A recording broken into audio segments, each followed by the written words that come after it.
लेने को हरिनाम, देने को अन्नदान, तरने को लीनता, डूबने को अभिमान।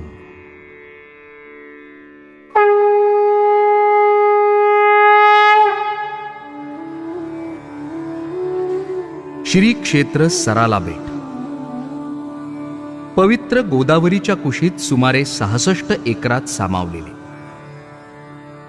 कूर्म अर्थात कासवाच्या आकाराचं अतिशय निसर्गरम्य असं साक्षात भगवान शिवशंकराचे प्राचीन तीर्थस्थान महाराष्ट्रातील अहमदनगर जिल्ह्यामधील श्रीरामपूर तालुक्यातील सुमारे 200 वर्षांची ऐतिहासिक पार्श्वभूमी असणारी ही पवित्र भूमी सद्गुरू श्री साईबाबांच्या शिर्डीपासून अवघ्या 39 किलोमीटर अंतरावर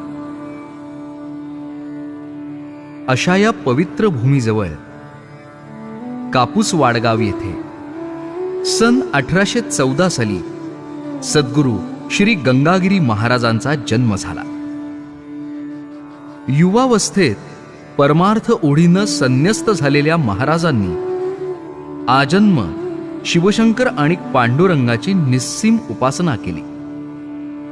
अहमदनगर, नाशिक, औरंगाबाद, जळगाव आणि अवघा महाराष्ट्र फिरून त्यांनी श्रीमद भगवद्गीता, श्रीमद भागवत ज्ञानेश्वरी, अमृतानुभव, सकल संत गाथा या आध्यात्मिक धर्मग्रंथांची प्रवचने करून त्यांनी वारकरी संप्रदायाची पाळमुळं समाज मनात खोलवर रुजवली।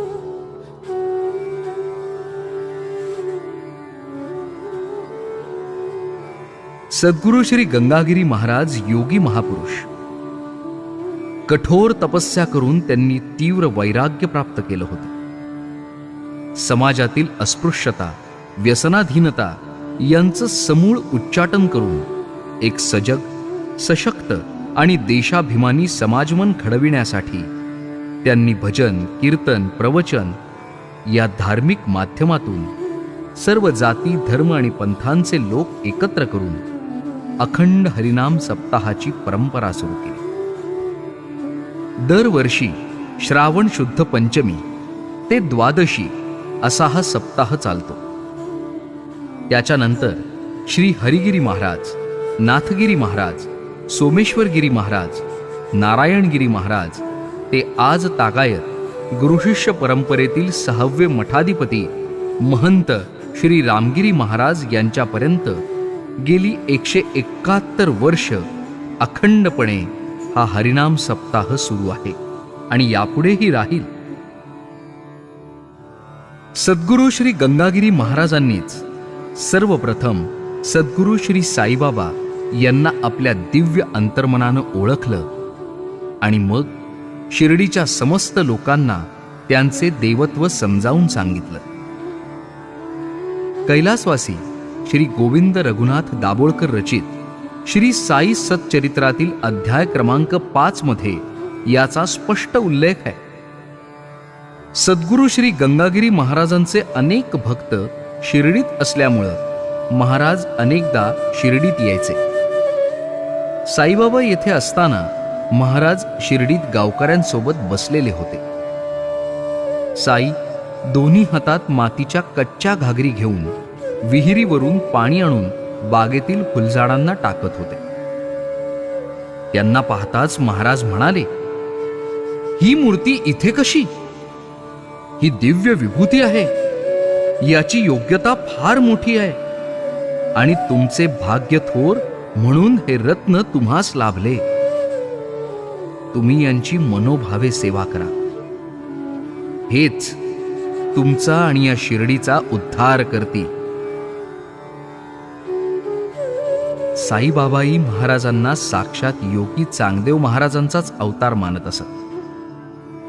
ज्याप्रमाणे खरा रत्न पारखीच खऱ्या रत्नाची पारख करतो, तद्वत संत संतांना बरोबर ओळखतात, हेच खरे।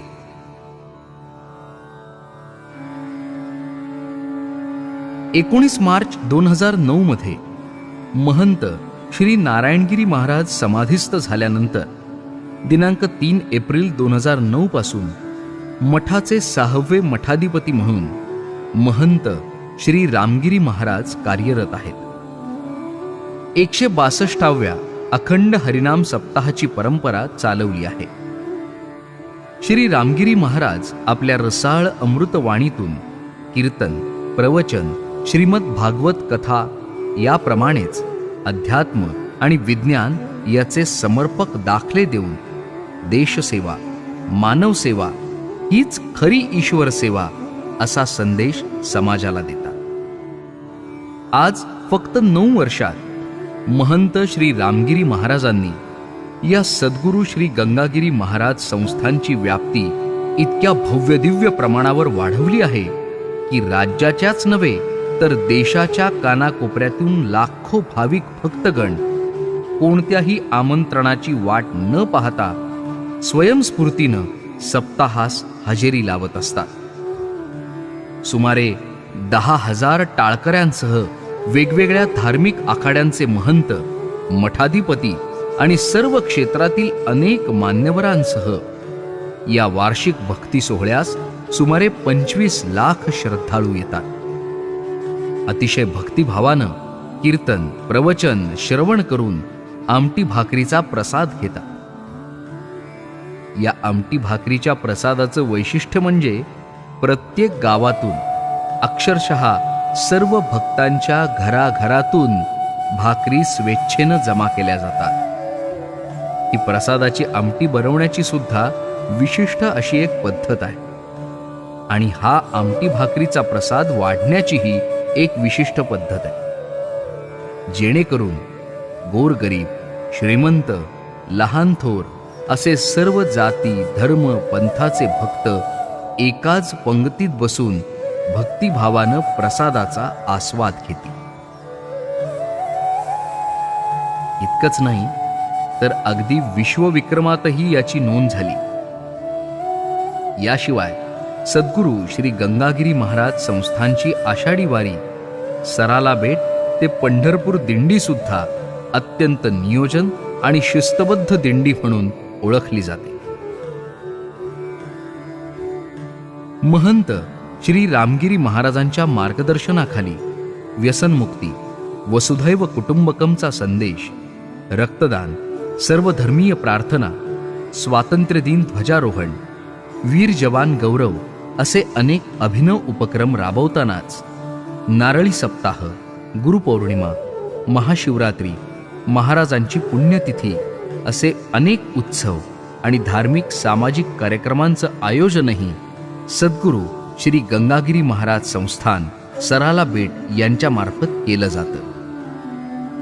याशिवाय संस्थांद्वारे अध्ययनासाठी उपयुक्त ग्रंथ गरजूंना उपलब्ध आहेत. देशभरातून आलेल्या साधुसंतांची सेवा करणं ही सराला बेटाची परंपरा आहे. संस्थांमधील गोशाळा, मठात असलेले अंध, अपंग तसेच आध्यात्मिक आणि शालेय शिक्षण घेणारे शेकडो विद्यार्थी यांचा सर्व खर्च सध्या श्री रामगिरी महाराज स्वतः कीर्तन, प्रवचन आणि श्रीमद भागवत कथेच्या माध्यमातून लोकांनी दिलेल्या दानातूनच करत असतात. या पवित्र स्थानावर परिपूर्ण आणि विशाल असे आध्यात्मिक केंद्र साकारण्याचा मठाधिपती महंत श्री रामगिरी महाराजांचा मानस आहे, जिथे आध्यात्मिक शिक्षण घेऊन हजारो सुसंस्कृत विद्यार्थी आणि अनुयायी घडतील. केवळ धार्मिक पर्यटन स्थळ म्हणून नाही तर अध्यात्म आणि विज्ञान यांचा एक समाज उपयोगी आविष्कार म्हणून भविष्यात सराला बेट प्रसिद्ध व्हावं.